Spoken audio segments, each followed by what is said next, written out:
Hey, welcome back for part 3 of Keep Your Thanks On, the Salt and Light Wealth podcast. You know, it's easy to thank God when it's all working out. What when it's not? This episode is about choosing joy before the breakthrough and why praise in the middle of everything you're going through might be the greatest act of warfare. You are one moment away from your breakthrough. And it starts with thanksgiving. It starts with thanksgiving. Your breakthrough is on the other side of thanksgiving and praise. It's like when I choose to say, God, I trust you and I thank you. I worship you not because I'm trying to manipulate you into an outcome for my benefit. I just worship you because you are good. And that's it, full stop. You're not trying to, I thank God that you're going to give me this. I thank God I'm going to get a new jet ski for Christmas. It's like, maybe you might get a bag of horse poo. Some fertiliser for your yard. I know my wife would love that bag of horse poo. She's looking at me like, yeah, that's on my Christmas list. Not the pony, guys, not the pony. I know Hannah's Christmas list would definitely be, I want the pony.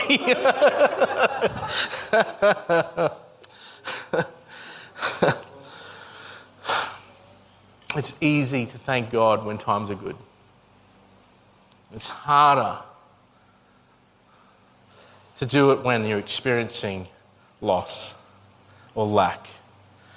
You know, looking back at the past, you can go, oh, God, thank you. It kind of is a little bit easier. You can look at the past and say, oh, God, you did that, you did this, you did this, you did that. Oh, isn't that awesome? And you can start welling up with good thanksgiving. Start celebrating the testimonies of old. That's a great place to start. Because then that gives you the confidence to then bring it into the present here and now and say, okay, God, you've done it before, let's do it again. Because the testimony of Jesus is the spirit of prophecy. He says, God, do it again. So I don't understand the situation I'm in, but I choose to thank God that you are still good. And so I bring that past in to my present. It gets difficult. I know when you're in the moment, that's really tough. Just keep your thanks on, if that's the word. Keep your thanks on to be in that moment. But then what about looking into the future when you know that there's impending doom coming? Without a shadow of a doubt, that you know that there's some difficulty coming in your nearest future. Jesus, at the last dinner he had with his disciples, at the Passover, he knew full well what was going to unfold within the next 12 hours. He knew that by morning he'd be hanging on a tree. I don't know if I could do that. And thank God he did it for us. Just knowing that that's coming. And this is his last dinner.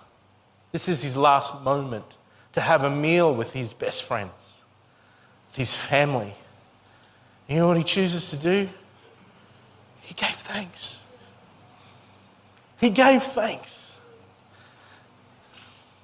He knew Judas was going to betray him. He knew it all. He still sat there at the meal and he said, I give thanks for this. I thank you for what he was about to endure. And he took it. I think that was the gel coating for him that shielded him and took the sting. Death, where is your sting? Where is your victory? I'm willing to take and go to the cross because I know that the victory, the crown precedes the cross. That what's on the other end of this is phenomenal freedom for mankind. And that's Jesus' heart for all of us. You know, James 1, 2-4 comes to mind a lot. It says, "Account it all joy when you enter into various trials and tribulations, for the testing of your faith produces patience. Other translations say perseverance, godly character. And let patience have its perfect work in you, so you may be complete and lacking nothing. Account it all joy. I like to picture this, that Jesus is dancing in my future.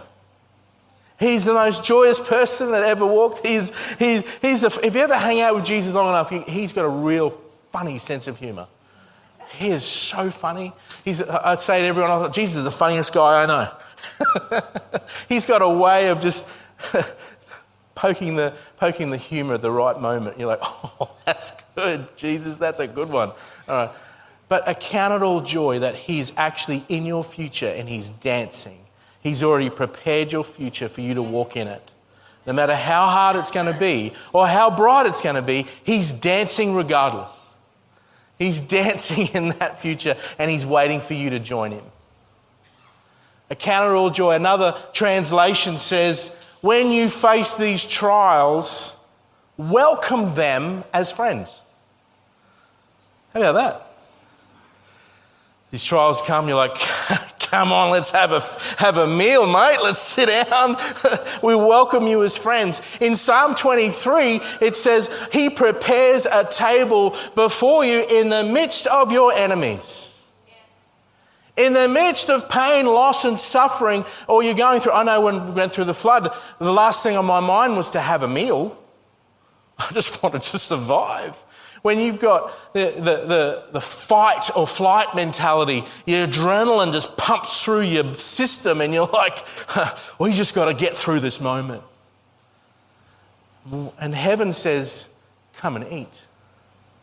Come and sit on the table and let's have a meal together. You know, the kings of old in that time frame, they understood this, had a different meaning to them, is before battles were actually fought, the two kings would meet and they would negotiate the terms if they could get out of the battle, or, you know, if we win, then your guys are going to be slaves, and, you know, we're going to take this land if I win, you know. So they're negotiating terms. The battle was always won before the battle even started. It's like I love watching footy and you see the team that runs on the field, and sometimes you go, what was their pre-talk before they ran out on the field? Because that's where the battle's won. That's just outworking the outcome, what's already going to happen. They're just playing the game. And he prepares a table before me in the midst of my enemies.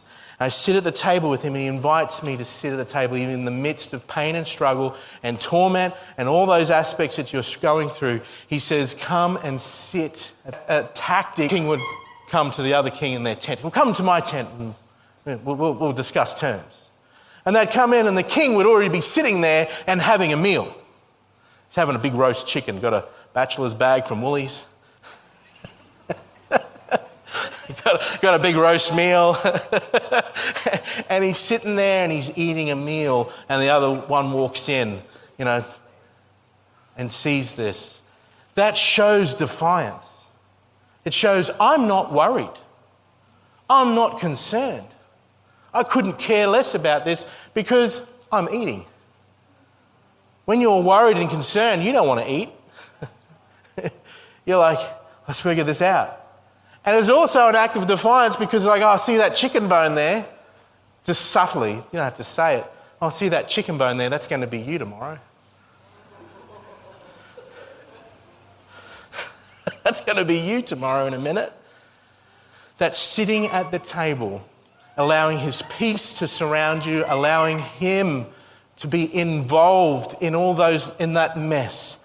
God's not afraid of your mess. He's not afraid of what you're walking through. He wants to be there with you. His name is Emmanuel, God with us. There's nothing you're going through at the moment that he has not already paid for at the cross. He's already finished. You sit at the table and you get to eat anyway in defiance to your enemy. Isn't that cool? As the musicians come, this year I want to give a moment for you. We want to worship. And enter into his gates with thanksgiving and enter his courts with praise. I want to take some moment and just continue what started off in worship. And worship is a lifestyle. It's not just something we do on a Sunday and sing a song. It's that having thanks continually on my lips, that I am praying without ceasing. I'm rejoicing always. I count it all joy when I'm into situation. I know Jesus is dancing in my future. Before I do that, I just want you to, let's just stand up. And I'm going to lead you in a declaration that you can start to do business with God. And then we'll continue on in singing. So just repeat after me. Father, thank you. You are with me. Thank you for redeeming my past. And you are dancing in my future. I surrender all disappointment, all pain and loss to you. My heart trusts you. I choose joy. I choose thanksgiving. And Jesus, let's dance. Amen. You know, the enemy wants to see you panic. But the beautiful thing is Jesus wants to invite you to the table and have a meal.